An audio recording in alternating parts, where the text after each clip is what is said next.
September 7, 1940, Southern England.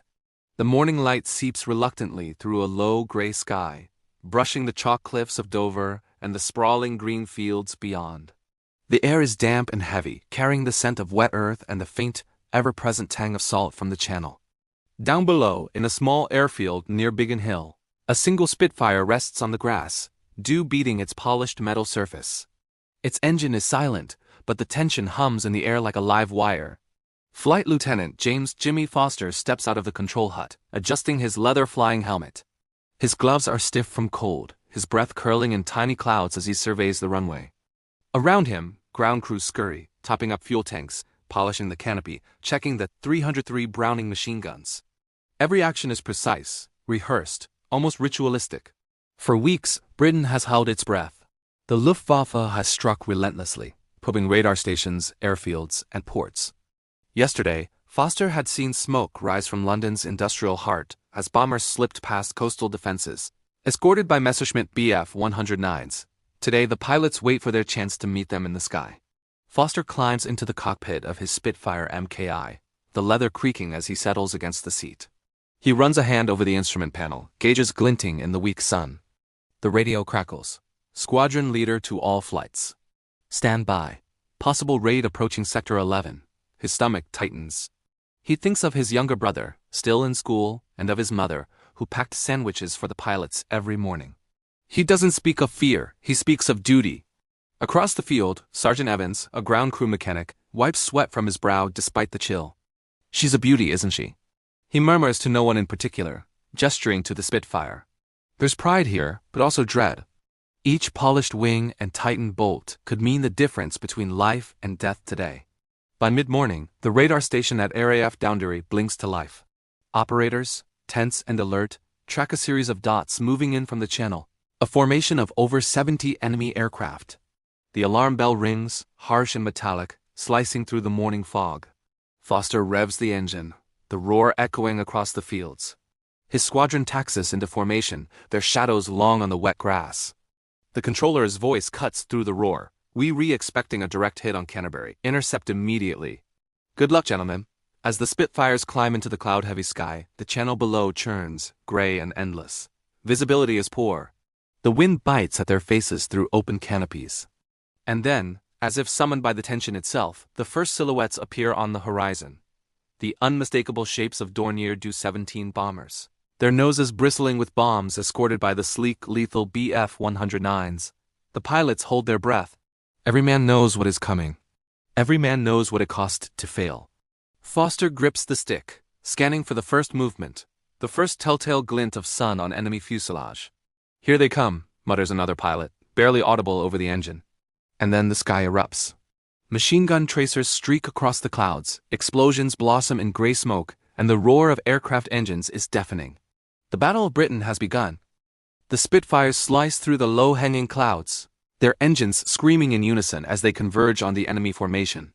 Below, the patchwork fields of Kent seem peaceful, untouched by the storm above. But up here, the air vibrates with imminent violence. Foster's eyes track the Dornier Do-17s, their twin engines glinting faintly in the weak sunlight. They fly in tight formation, bombs slung under their wings, oblivious to the hunters approaching from above. The Messerschmitts cover their flanks, agile and fast, eyes fixed on the incoming Spitfires. "Flight A port side," crackles the radio.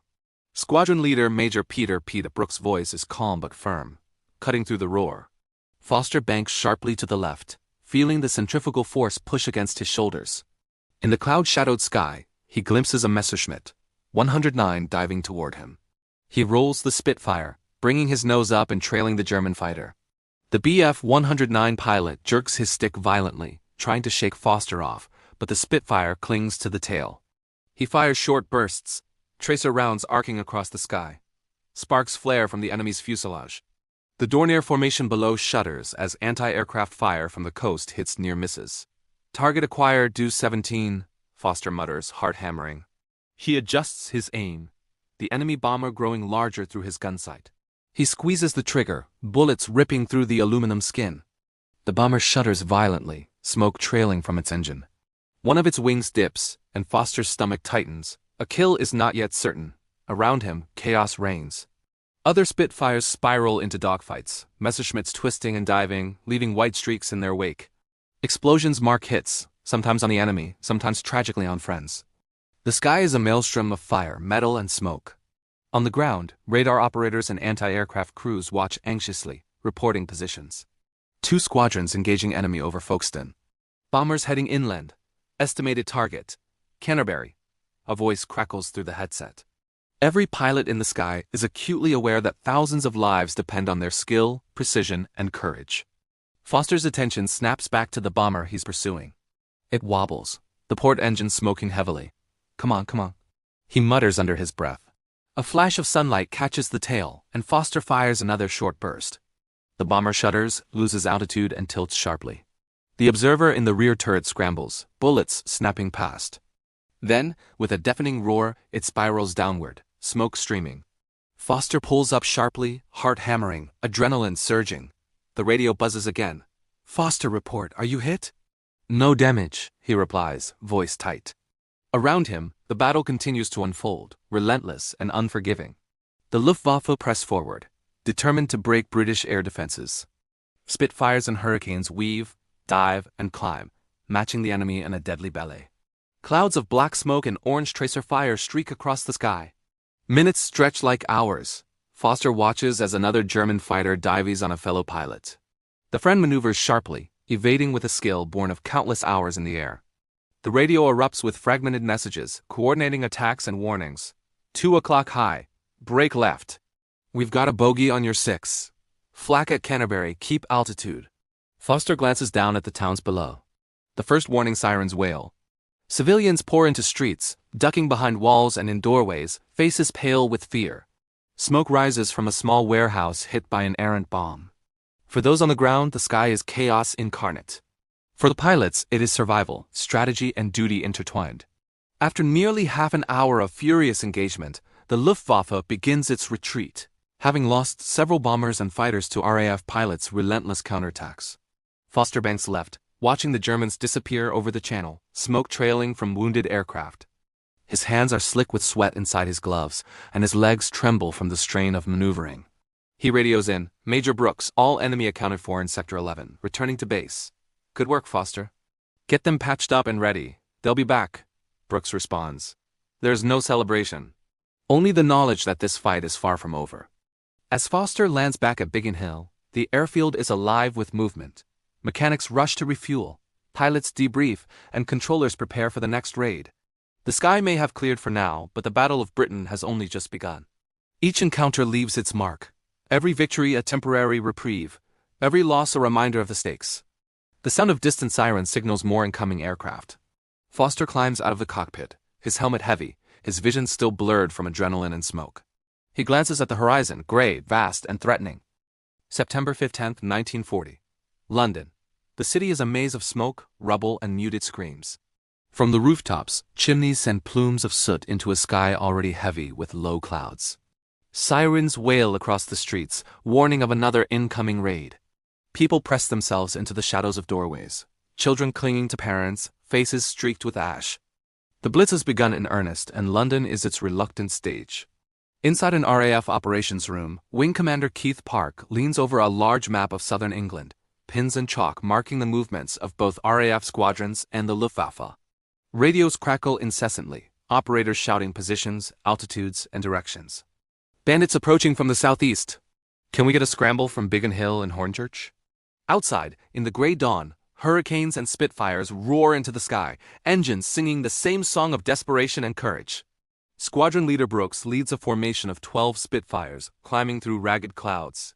Foster flies on his wing, scanning the horizon for the familiar silhouette of German bombers. The channel below churns in gray waves, invisible danger lurking above and beyond. Soon, the enemy appears, Junkers Ru 88s and Heinkel He 111s, forming up in tight groups, escorted by Messerschmitt 109s that dart and weave with lethal precision. The RAF pilots split into sections, climbing, diving, and engaging in split-second maneuvers dictated by instinct, training, and sheer willpower. Foster locks onto a Heinkel, tracing the path of its bombs. Tracers cut through the air as he fires, the 303 Browning guns tearing into the bomber's fuselage. Flames lick the wing, a small victory in the vast theater of destruction below. But there is no time to savor it. Another 109 dives at him from above, forcing him into a violent turn, his stomach lurching with the G-forces. Below, London burns. Anti-aircraft batteries open up, black puffs of shell fragments exploding against the advancing bombers. Smoke rises from warehouses, factories, and residential blocks, a ghostly signal of chaos and survival. Foster glances at the city, a jumble of narrow streets, church spires, and river bends, and realizes the stakes are no longer abstract. Every maneuver he makes may spare or doom the lives beneath him. "Jimmy, 6 o'clock port side!" Brooks' voice cuts through the static.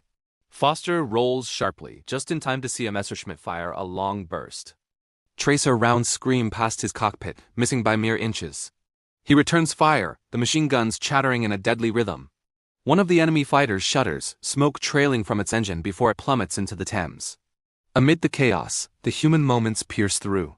Foster sees a fellow pilot's Spitfire spiral out of control, the pilot struggling with the stick, his helmet visor streaked with sweat. He radios, Eagle 2 fall back, ditching over open water. But the transmission is cut short as a Messerschmitt dives between them, forcing Foster to maneuver violently. Hours stretch like days. The Luftwaffe presses on relentlessly, targeting docks, bridges, and power stations. Every bomber that reaches its target drops a payload of fire, steel, and despair. From the streets, Londoners watch as their city transforms into a battlefield of smoke, fire, and falling debris. Children scream as buildings collapse. Parents shield them, and volunteers rush to help the wounded. Back in the sky, Foster and his squadron fight tirelessly. They are outnumbered, outgunned in some cases, yet every Spitfire and Hurricane is a lifeline for the civilians below. Foster's hands ache from gripping the controls, eyes strained from tracking multiple targets, and his ears ring from the constant roar of engines, explosions, and gunfire. Yet in these moments, the RAF pilots embody a quiet, relentless determination. By late afternoon, the Luftwaffe begins to withdraw, having sustained heavy losses but leaving a scar on London streets. Foster banks his Spitfire over the river, watching the city below, smoke curling into the gray sky, buildings smoldering, yet the people alive, resilient. As the pilots return to their airfields, mechanics and ground crews work feverishly, repairing aircraft, replenishing ammunition, refueling engines. Every second counts. The Luftwaffe will return, and when they do, the sky will burn again. Foster climbs out of the cockpit, exhaustion weighing on him. His uniform is streaked with oil and sweat, his gloves torn from the rigors of combat. Yet there is pride here too, an unspoken bond among the men who have faced impossible odds and survived. They have bought the city another day, another hour, another chance. And in London, amid the smoke and rubble, a quiet defiance takes hold. People begin to clear debris, tend to the wounded, and reassure their frightened children. The city is battered, but it refuses to break. And above it all, the RAF pilots prepare for the next engagement, knowing that every sortie could be their last. September 27, 1940. Kent. The dawn is dim, thick clouds blotting out the weak autumn sun. Mist clings to the rolling fields and hedgerows, and the air carries the metallic tang of rain and gunpowder. Foster stands beside his Spitfire, helmet in hand, watching the sky as if willing the fog to lift. But the haze only conceals the true danger, the Luftwaffe's relentless, growing wave of bombers, backed by the deadly sweep of Messerschmitt 109s. Inside the operations room at Biggin Hill, Wing Commander Brooks studies the radar blips, eyes narrowing. They're coming in bigger formations now. Over 100 bombers in 3 groups. Intercept at all costs, he orders. Controllers shout positions to squadrons, tracking altitude, speed, and heading. There is no time for doubt. Every second lost could mean London's factories, docks, or suburbs will burn. Foster climbs into the cockpit, heart hammering. His fingers dance over the dials, adjusting engine settings, checking ammunition. Around him, Hurricanes and Spitfires roar, engines screaming to life, echoing across the misty fields. The squadrons form up, climbing through the low clouds. Their silhouettes are stark against the gray sky, a fragile shield for Britain. Minutes later, the first enemy aircraft appear. Heinkel He 111s and Dornier Do 17s, their bomb bays glinting with payloads. Messerschmitts circle above, watching for any sign of weakness. Foster banks sharply, scanning for threats, feeling the cold air bite through the gaps in his leather suit. Flight B, 10 o'clock high, a voice cracks over the radio. Foster jerks his head. A Messerschmitt dives, guns blazing. Tracer rounds slice the air, a violent zigzag of deadly fire. Foster rolls, feeling the G-forces press him into the seat, then fires short bursts into the enemy fighter's fuselage. Sparks erupt, and the German fighter wobbles before breaking away. Around him, the sky is chaos incarnate.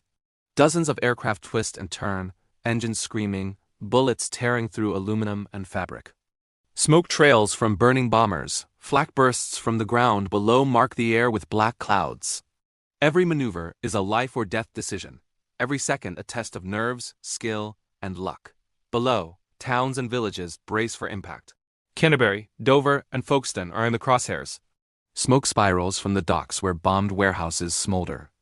The faint wail of air raid sirens mingles with the distant boom of explosions, the ground trembling with the force of falling bombs. Foster glimpses civilians running for cover, children clinging to parents, streets emptying in terror. One of his squadron mates, Flying Officer Thomas, shouts over the radio, "Heinkel down at 6 o'clock. Nice shooting, Jimmy." Foster allows himself a brief nod, though his eyes remain scanning, searching for the next threat. Every victory is fleeting. The Luftwaffe's waves keep coming, unrelenting. The battle escalates. Messerschmitts dive in vicious attacks, attempting to break the squadron's cohesion. Foster's Spitfire is struck by a glancing bullet in the wing, shaking violently. Instruments flicker. He fights to maintain control, banking sharply, heart pounding as the plane responds sluggishly. Sparks streak past the cockpit as tracer rounds pass inches away. He fires back, the enemy twisting under the assault, smoke trailing. Amid the chaos, human moments persist. Pilots shout warnings. "Brake left! Bogey 5 o'clock low!" Some aircraft trail smoke, pilots struggling to control them. Others vanish into the clouds, leaving nothing but a silent void in their wake. Foster sees a fellow Spitfire spiral downward, the pilot ejecting in a parachute that unfurls like a white ghost against the gray sky. On the ground, anti-aircraft crews continue their desperate barrage, firing into formations trying to halt the bomber's advance. Each shell's explosion sends plumes of black smoke into the sky. Radar operators shout coordinates, directing pilots toward the most dangerous targets. Communication is chaotic, a lifeline threaded through static and fear. Hours pass, the fight relentless. The Luftwaffe takes losses, bombers spiraling into the channel, fighters smoking and retreating. But the damage inflicted is undeniable. Factories crippled, warehouses burning, streets littered with rubble. Foster finally banks westward, exhausted, smoke curling from the damaged wing of his Spitfire. Landing at Biggin Hill, he climbs out of the cockpit, knees trembling, vision blurred by fatigue and smoke. Mechanics swarm the plane, inspecting damage, repairing what they can, refueling. Foster's face is streaked with sweat and grime, his gloves torn, his uniform disheveled. Yet in his eyes is determination. Every sortie counts, every second in the air a shield for the civilians below. At sunset, as the last of the German bombers disappear over the channel, London remains battered but unbowed. Foster watches the smoke curl into the dusk, listening to the distant wail of sirens that have not yet ceased. The battle is far from over. The Luftwaffe will return tomorrow and the day after. But for now, the RAF has held the line. Above the fields, the sky cools and the pilots gather for debriefing, recounting targets hit, losses sustained, and enemy aircraft destroyed. There is little celebration, only the quiet relief of survival. In London, citizens begin to emerge, tending to the wounded, clearing debris, and reinforcing their resolve. Every man and woman knows the sky may burn again tomorrow. Every man and woman knows the Battle of Britain is not merely fought in the clouds. It is fought in hearts, on streets, and in the unyielding spirit of a nation determined to survive. September 15, 1940. Southern England. The dawn breaks cold and gray, a low, thick mist clinging to the rolling fields and hedgerows. Today, unlike any day before, the Luftwaffe is massing for what would become their largest offensive against Britain. A calculated attempt to crush the RAF and prepare the way for Operation Ceylon, the invasion of the British Isles. At RAF Biggin Hill, Wing Commander Keith Park stands over his operations map, eyes flicking between radar blips and the squadrons poised for takeoff. The tension is palpable. Reports from radar indicate over 300 enemy aircraft converging from multiple directions. "This is it," Park mutters. "All squadrons ready, scramble. Defend the south at all costs." Foster, climbing into his Spitfire, feels the weight of the day press against his chest. His helmet straps tight, gloves snug, he runs through every pre-flight check. Around him, pilots exchange terse words, a mixture of fear and determination reflected in their eyes. No man speaks of the consequences, the potential devastation, yet all know it. The first wave of bombers appears over the channel, stretching across the horizon in a daunting formation of Heinkel, He-111s, Dornier Du-17s, and Junkers Ru-88s. They are escorted by swarms of Messerschmitt Bf-109s, glinting silver against the muted morning sky. The roar of engines is a tangible presence, vibrating through the ground, the air, the very bones of those below. Foster climbs through the cloud layer, eyes scanning, heart hammering. His squadron fans out, each man locking onto a target. The air erupts, tracer fire slicing through the fog, cannons thundering, aircraft twisting in a deadly dance. The Germans press forward with brutal coordination, aiming to overwhelm the RAF with sheer numbers. "Flight A port side!" Brooks' voice cracks over the radio. Foster banks sharply, rolling into position behind a Dornier. He fires, the 303 Browning guns chattering. Sparks erupt along the bomber's fuselage. It wobbles, smoke trailing from the port engine. Foster pulls back, letting the bomber fall away, then locks onto a Messerschmitt, the biving on a fellow pilot. Tracer rounds screen past him. Across the sky, chaos reigns. Spitfires and Hurricanes fight with every ounce of skill, ingenuity, and courage. Pilots loop, roll, and climb, maneuvering not just to destroy, but to survive. Foster glances down. The towns and countryside are visible beneath the clouds. Villages emptying, smoke rising from strafed airfields. Every second in the sky carries the weight of civilian lives, industrial targets, and the very fate of Britain. The Luftwaffe intensifies, attempting to draw the RAF into the air, destroy the fighter command's strength, and force the skies open for continued bombing. But the RAF is ready. Ground controllers, using the chain-home radar system, direct squadrons with precision, sending men to intercept, exploiting weak points in the enemy formation. In the midst of battle, individual acts of bravery punctuate the larger struggle. Foster sees a fellow pilot spinning out of control, engine smoking. He maneuvers to provide cover, chasing a Messerschmitt away from the vulnerable Hurricane. Each decision is instantaneous, life or death, a testament to training and instinct. Hours pass, and the tide begins to turn. The Luftwaffe suffers heavier losses than expected. Bombers falling into the channel, fighters spiraling down in flames. Foster, exhausted, sweats inside his leather suit, eyes red from strain and smoke. Yet for every plane destroyed, another approaches. The sky is relentless, a crucible of fire and courage. By late afternoon, the Luftwaffe begins to withdraw. Radar operators track the remnants fleeing toward France. Foster banks over the fields near Biggin Hill, landing with his squadron battered but intact. On the tarmac, mechanics rush to inspect the aircraft, patching holes, refueling, preparing for the next wave that will inevitably come. The day is remembered as Battle of Britain Day, the point at which the RAF, outnumbered yet undeterred, decisively repelled the Luftwaffe's largest offensive. For Foster, Brooks, and countless others, it is a day of exhaustion, relief, and grim satisfaction. For Britain, it is a turning point, the first real demonstration that Hitler's advance can be halted. In London, amidst the smoke and rubble, the city stirs with defiance. Fires are extinguished where possible, wounded attended to, and shelters cleared in preparation for the inevitable night raids. Every citizen knows the significance. Today, the RAF held and Britain breathed, just a little more freely. Foster leans against his Spitfire, helmet removed, staring at the horizon. The sky is scarred with smoke, but it is still theirs. The price of survival has been paid in courage, blood, and steel, and the battle for Britain is far from over. September 16, 1940, London night. The city is a labyrinth of shadows and flickering lights. By day, Londoners have seen smoke and ruin. By night, they face a new terror, the Luftwaffe's relentless night raids. Searchlights sweep the sky, slicing through thick clouds, tracking the black silhouettes of incoming bombers. The droning engines grow louder, then sharper as bombs are released over densely populated streets. In a basement shelter near the Thames, a family huddles together. Children clutch blankets, faces streaked with soot, ears ringing from the distant thunder of anti-aircraft fire. Outside, the wail of air raid sirens cuts through the night, a constant reminder that no one is truly safe. Mothers whisper prayers. Fathers try to reassure, their hands trembling. Each night is a test of endurance, each hour a measure of courage. Above, in the skies, RAF pilots face a different kind of challenge. Fighter command is forced to adjust.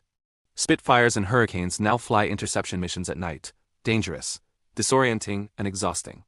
Visibility is minimal. Instruments are unreliable under stress, and enemy bombers navigate by flares and city lights.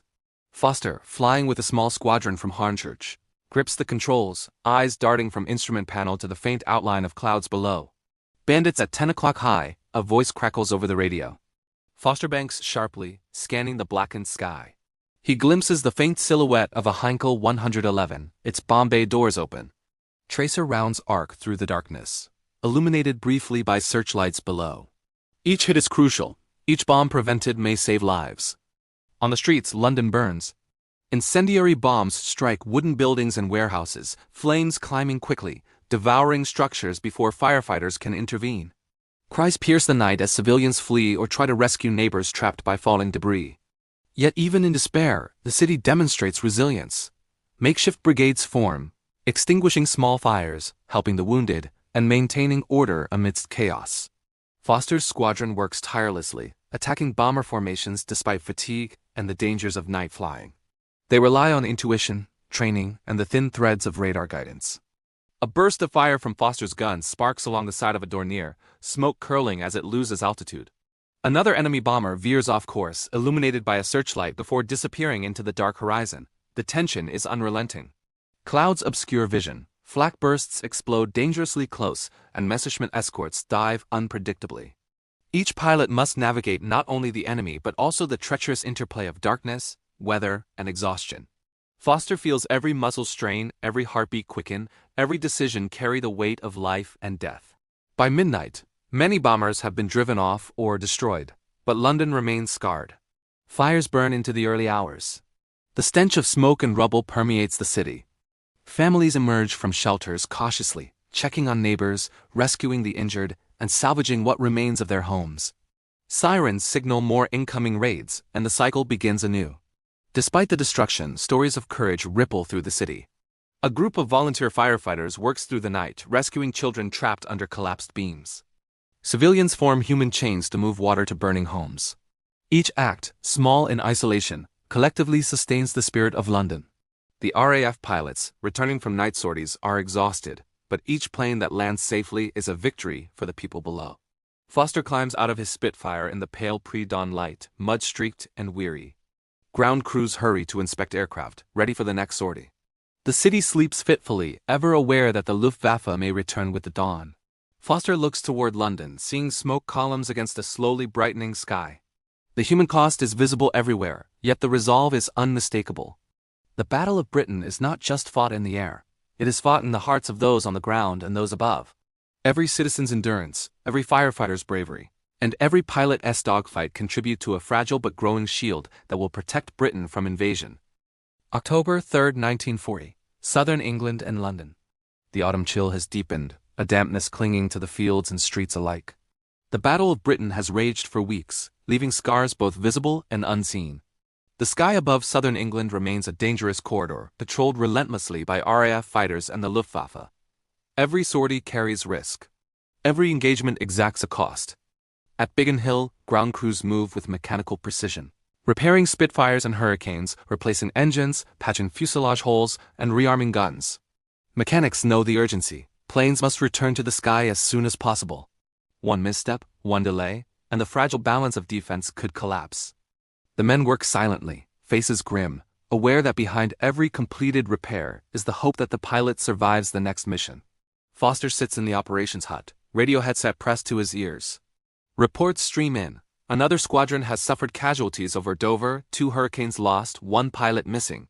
Each loss is personal. He recalls the face of Flying Officer Thomas, who had been forced to bail out days before, his fate uncertain. There is no time for grief, only the relentless rhythm of duty. Across London, the human toll grows. Residential streets bear the brunt of daytime raids. Factories and docks smolder. Ambulances navigate debris-choked streets, their sirens blending with the distant drone of engines and the occasional rattle of anti-aircraft fire. Families count heads, repair homes as best they can, and mourn the dead, all while preparing for the next raid. Mothers console children who have seen more destruction than should be possible in a lifetime. Fathers patrol neighborhoods, moving rubble, assisting firefighters, and reinforcing air raid shelters. In the air, Foster and his squadron take to the skies once more. They know that the Luftwaffe is aware of the RAF's resilience and will attempt to break their lines. As the first silhouettes of bombers emerge over the horizon, each pilot steels themselves. The skies are gray, but the stakes are black and white. Stop the bombers or watch Britain burn. The engagement is brutal. Messerschmitts dive in coordinated attacks, exploiting gaps and testing defenses. Foster pursues a Heinkel 111, its engines smoking after sustained fire. He fires short, controlled bursts, careful to conserve ammunition while maximizing damage. The bomber wobbles and falls back, but another attacks his wing. He rolls sharply, narrowly avoiding tracer fire, adrenaline coursing through his veins. Below, civilians witness the cost firsthand. A small row of houses is reduced to rubble. Firefighters battle flames while debris continues to rain down. A young boy carries his sister through the chaos, soot streaked across their faces, their breaths ragged. Every bomb dropped, every street hit, every building destroyed reminds the people that survival is not guaranteed. Yet resistance persists. The RAF also pays a steep price. Foster watches another Spitfire spiral down into the channel, pilot ejecting safely but aircraft lost. Each loss weighs heavily. Squadron camaraderie is palpable. The grief is shared silently, in nods, tense silences, and the tightening of hands around flight sticks. Pilots know that for every enemy aircraft destroyed, a brother may fall in the same minute. By nightfall, the sky is quiet, and Foster lands on a rain-slick runway, exhausted. The smell of burning fuel and oil mingles with the damp autumn air. Ground crews immediately move to service aircraft for the next sortie. Debriefing reveals both successes and losses, another grim reminder of the cost of resistance. In London, citizens emerge cautiously from shelters, tallying damage, consoling the wounded, and shoring up homes. The city is battered, yet unbroken. There is an unspoken understanding among the people. The cost is immense, the suffering widespread, but surrender is not an option. Every life saved, every building reinforced, every bomb intercepted is a testament to Britain's resilience. Foster steps away from his Spitfire, helmet in hand, looking at the gray horizon. The sacrifices of the day weigh on him, the losses seared into memory. Yet, there's pride too. Each pilot, each mechanic, each civilian endures, united by a singular purpose. Britain must stand. October 31st, 1940, southern England and the skies over London. The autumn sun barely warms the damp fields, and a chill wind scours the landscape. The Battle of Britain, now raging for over 2 months, has reached a decisive moment. The Luftwaffe, after relentless raids on London and southern England, has begun to falter. Its formations are diminished, pilots exhausted and morale shaken. At RAF Hornchurch, Wing Commander Keith Park watches the radar screens with a mixture of relief and vigilance. Enemy strength is dropping, he reports to his officers. They've overextended. Intercept with everything we've got, but conserve our strength. This may be our chance. Foster climbs into his Spitfire, joined by his squadron. Each man is weary from continuous sorties, their bodies tense from fatigue and the strain of aerial combat. Engines roar to life, slicing through the cold air as they climb above the clouds. The sky is mottled gray, the horizon stretching like a steel ribbon toward the channel. Enemy bombers appear in the distance, fewer than in previous waves, but still dangerous. Messerschmitt escorts attempt to cover their retreat, but the RAF has grown in experience and coordination. Foster and his squadron fan out, diving, rolling, and weaving in precise formations honed through weeks of relentless battle. The engagement is fierce but controlled. Foster locks onto a Dornier Do-17, firing a controlled burst. Flames erupt along the fuselage. The bomber wobbles and falls behind the main formation. Another Messerschmitt dives toward a fellow pilot, only to be met by a well-timed counterattack. The Luftwaffe's numbers are dwindling. Each pilot lost is irreplaceable, a critical blow to Germany's offensive. On the ground, Londoners notice the reduced intensity of air raids. Fires are fewer, explosions less frequent, yet tension remains. Citizens move cautiously through streets still scarred by destruction. In factories and shelters, the workforce resumes essential tasks, rebuilding, repairing, and maintaining the city's lifeblood. The resilience of the people mirrors the resolve of the pilots above. By afternoon, the Luftwaffe begins a systematic withdrawal. Radar and observer reports track retreating bombers and damaged fighters limping back toward occupied France. Foster banks his Spitfire, scanning the horizon as enemy aircraft disappear into the gray distance. There is a collective exhale among the squadrons. The immediate threat has passed, but vigilance remains. The human cost of the battle is heavy. Foster recalls fallen comrades, Spitfires lost, and civilians caught in the indiscriminate bombings. Yet the victory is undeniable. Britain has withstood the full force of Hitler's air offensive. The RAF, though battered, remains operational, coordinated, and unbroken. This marks Hitler's first significant defeat in the war, a strategic and psychological blow with far-reaching consequences. As Foster lands at Biggin Hill, the airfield buzzes with quiet celebration. Ground crews cheer pilots' return, mechanics share weary smiles, and squadron leaders offer brief words of recognition. For Foster, the relief is tempered by exhaustion, grief for the lost, and the knowledge that the war continues. In London, the city begins to heal. Streets are cleared, rubble shifted, and homes repaired. Children cautiously play in quiet neighborhoods, while adults resume their daily tasks. The collective endurance of civilians, coupled with the bravery of the RAF, has forged a bulwark against invasion. Foster leans against his Spitfire, helmet removed, staring at the horizon. Smoke from distant fires curls into the sky, a reminder of the destruction endured. Yet in the eyes of those around him, pilots, mechanics, civilians alike, there is pride, resilience, and determination. Britain has survived the storm. Hitler's plan to subdue Britain by air has failed. The Luftwaffe is battered. The invasion postponed indefinitely, and the RAF has proven its strategic and tactical superiority. Foster understands, as does every man and woman involved, that the Battle of Britain is a turning point, not only in the war but in the collective spirit of a nation determined to endure. November 1, 1940. Britain breathes, cautiously but resolutely. The skies are quieter now, though not silent. Clouds drift over the countryside, tinged gray from smoke and the memory of recent firestorms. London is scarred. Buildings reduced to rubble, streets lined with debris, and the occasional twisted frame of a once proud home. Yet the city stands. The people, though battered and exhausted, have endured. They have survived the blitz of the Luftwaffe's air onslaught. At RAF Biggin Hill and Hornchurch, the aftermath is both tangible and emotional. Pilots clean weapons, check engines, and log sorties. Foster, helmet in hand, walks among aircraft, noting minor repairs needed before the next patrol. Names of lost comrades are quietly spoken in reverence. Each pilot carries the memory of those who fell, of missions that stretched courage and endurance to its absolute limit. The statistics are stark: over 1,500 British aircraft destroyed, hundreds of pilots killed or missing, thousands of civilians lost in the bombing. Yet, compared to the potential devastation, the defense is a triumph. The Luftwaffe has been turned back, its momentum shattered. Hitler's plan to subdue Britain from the air, a precursor to invasion, lies in ruins. For the first time, the Third Reich experiences the bitter taste of defeat. Foster visits a memorial erected near a downed airfield.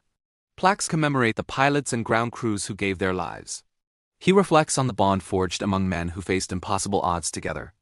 Each dogfight, each sortie, each life risked in the sky above Britain contributed to something larger than any individual: the preservation of a nation's freedom. In London, civilians continue to rebuild. Schools reopen in temporary shelters. Markets resume amidst rubble. Churches host memorials and prayers for the lost. The stories of bravery, of ordinary people performing extraordinary acts, are told quietly in living rooms and loudly in the press. Nurse Edith Summers, for example, tended to the wounded in makeshift hospitals despite the constant threat of raids. Her courage, like that of many others, becomes part of the national narrative, proof that the spirit of Britain cannot be bombed into submission. Politically, the victory reverberates. Winston Churchill addresses the nation, his words immortal. Never in the field of human conflict was so much owed by so many to so few. The few, the RAF pilots like Foster, have achieved something extraordinary. They have not only defended the skies but also delivered hope to a nation under siege. The Battle of Britain becomes more than a military engagement. It becomes a symbol of resilience, courage, and determination in the face of overwhelming odds. Across Europe, the news sends shockwaves. Germany's Luftwaffe is weakened, its pilots exhausted, morale shaken. Hitler's plans for Operation Salient are indefinitely postponed. The first real check on Nazi expansion is realized not on the beaches of France, not in the deserts of North Africa, but in the skies above Britain, where courage and skill defied numbers and technology. Foster, now grounded temporarily, reflects on what he has seen. Each sortie carried the weight of thousands on the ground. Each dogfight was more than a contest of speed and firepower. It was a testament to endurance, ingenuity, and the unyielding human spirit. He knows the war is far from over, but the proof that resistance is possible has been written in smoke trails, shattered bombers, and the defiant resilience of a people united. Years later, the Battle of Britain is remembered not merely for the tactical or strategic victory, but for its human dimension. The ordinary citizens who endured nightly terror, the ground crews who labored tirelessly, and the pilots who soared into impossible odds. Monuments stand, books are written, and documentaries, much like this story, preserve the memory of courage. Foster's own account, like thousands of others, becomes part of that legacy. The skies above Britain, once burned with fire and smoke, are now quiet. Clouds drift lazily, the sun occasionally breaking through, casting light on a nation battered but unbowed. In the streets, in the airfields, and in the hearts of its people, the message is clear. Britain has survived, Britain has resisted, and Britain has triumphed.